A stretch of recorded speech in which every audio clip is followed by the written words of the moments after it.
Hello dear students, you are welcome to my YouTube channel and I hope you like my videos. Dear students, from today we will start our first chapter of history is Historiography Development in the West.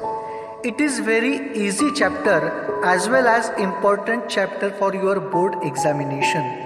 Dear student, before starting I would like to remind you that you have already studied this element in class 9th, lesson number 1, Resources of History. Okay, let's start. First topic of history, Historiography Development in the West. Dear students, we want to study this lesson in 4 parts. Number 1, Tradition of Historiography. Number 2, Modern Historiography. Number 3, Development of Scientific Perspective in Europe and Historiography. And number 4, Notable Scholars. In this first point, we will see tradition of historiography from ancient time to modern time. In second point, we will study modern historiography and their main characteristics. Third point is related to scientific perspective of historiography and their development.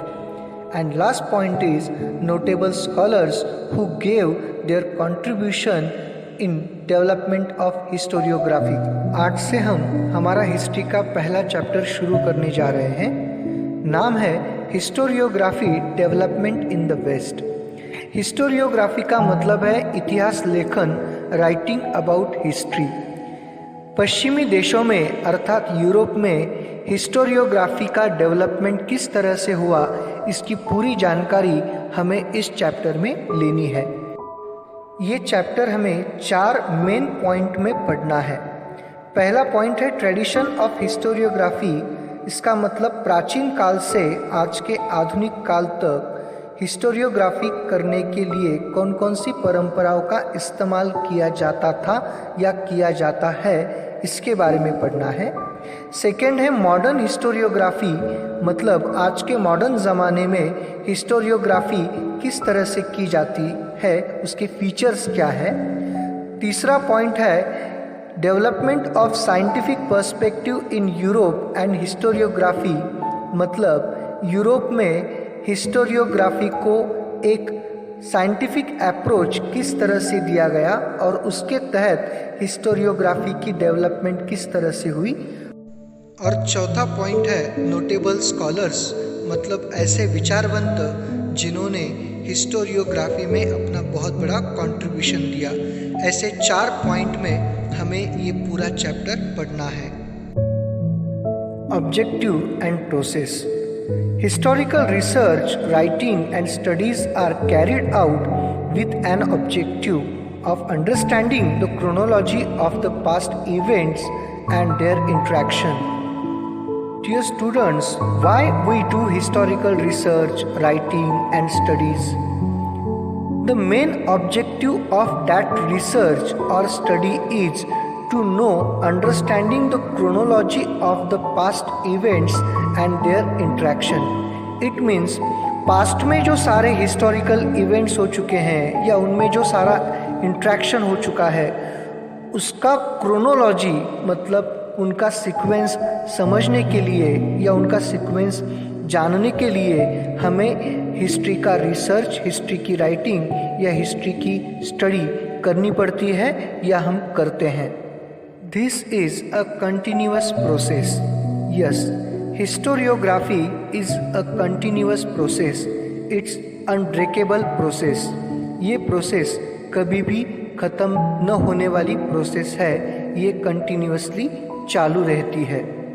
In the physical and natural sciences, the empirical method is used to verify the available knowledge. Yes, my dear student. In the physical and natural sciences, it means physics, chemistry, bio, etc.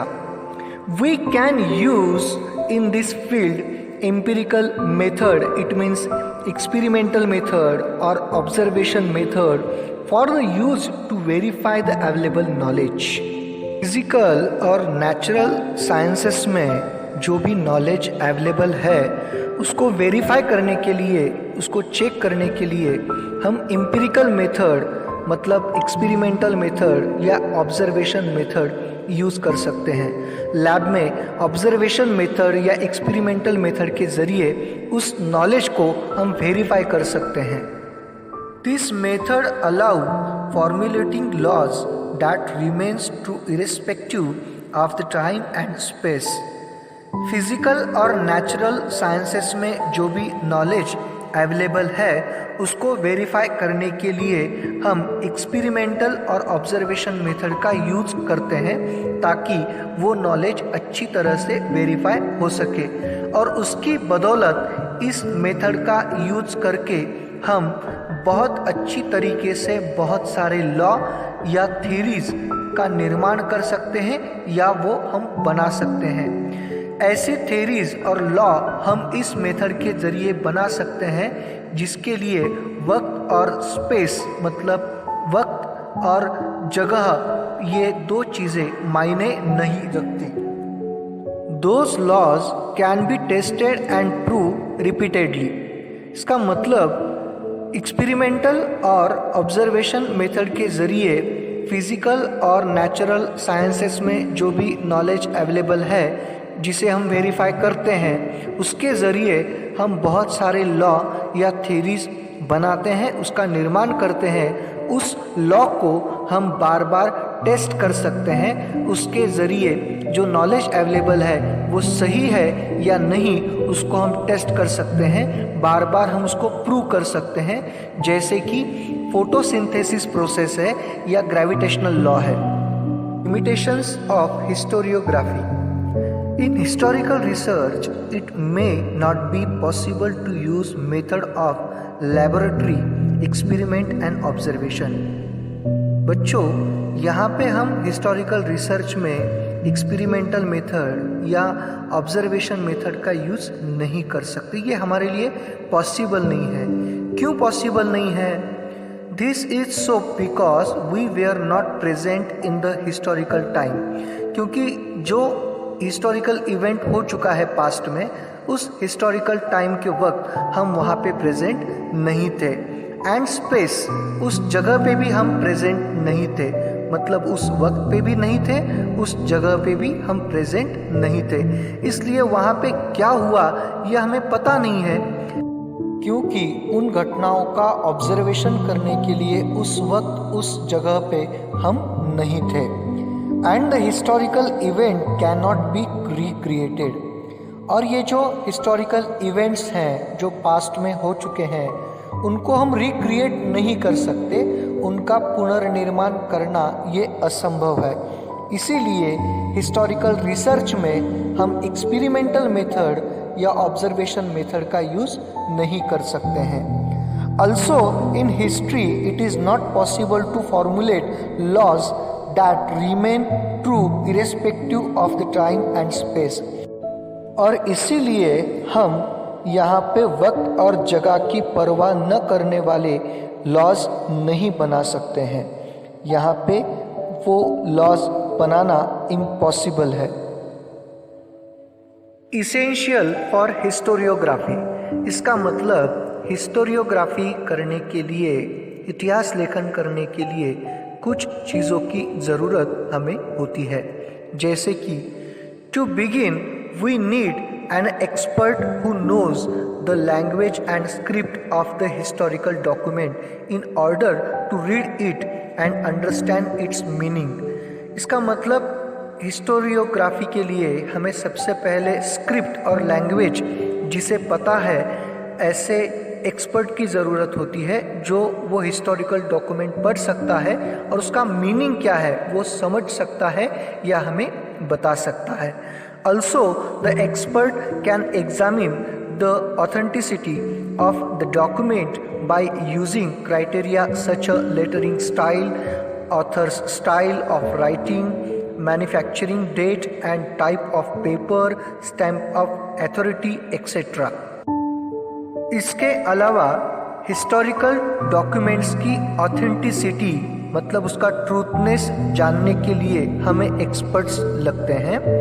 उसके बाद document में जो lettering style है या author का style of writing है या manufacturing date है कि वो डॉक्यूमेंट कब बनाया गया था, कौन से सदी में बनाया गया था, कौन से ईयर में बनाया गया था, डॉक्यूमेंट जिस कागज़ पे बनाया गया है उसका टाइप क्या है, वो कागज़ उतना ही पुराना है क्या, स्टैम्प ऑफ अथॉरिटी, इन सारी चीज़ों के जानकार जो होते हैं, एक्सपर्ट्स जो होते हैं, उनकी हमें बहुत ज़्यादा ज़रूरत होती है हिस्टोरियोग्राफी के लिए।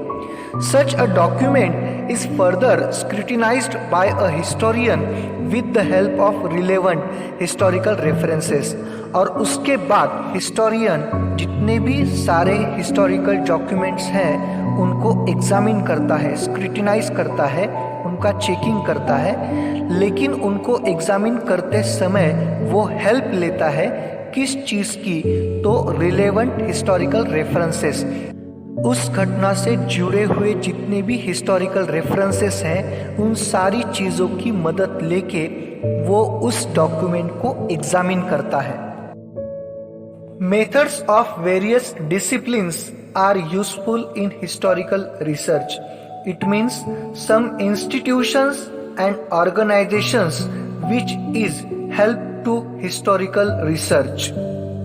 For example, archaeology मतलब पुरातत्व विभाग, archive sciences मतलब अभिलेखागार, मैन्युस्क्रिप्टोलॉजी मतलब हैंड रिटन बुक है, एपिग्राफी स्टडी ऑफ इंस्क्रिप्शंस जिसे हम शिलालेख कहते हैं, एनालिसिस ऑफ लेटरिंग स्टाइल जिसे हम अक्षरवटिका शास्त्र बोलते हैं, लिंग्विस्टिक्स मतलब भाषा रचना शास्त्र है, न्यूमिस्मैटिक इसका मतलब है स्टडी ऑफ कॉइन्स, जियोनोलॉजी मतलब स्टडी ऑफ लिनेज। ऐसी सारी इंस्टीट्यूशंस है या ब्रांचेस हैं जो हमें हिस्टोरियोग्राफी के लिए हेल्प करती है और उनकी मदद से कोई भी हिस्टोरियन हिस्टोरियोग्राफी इजी तरीके से कर सकता है। Remaining topic we will study in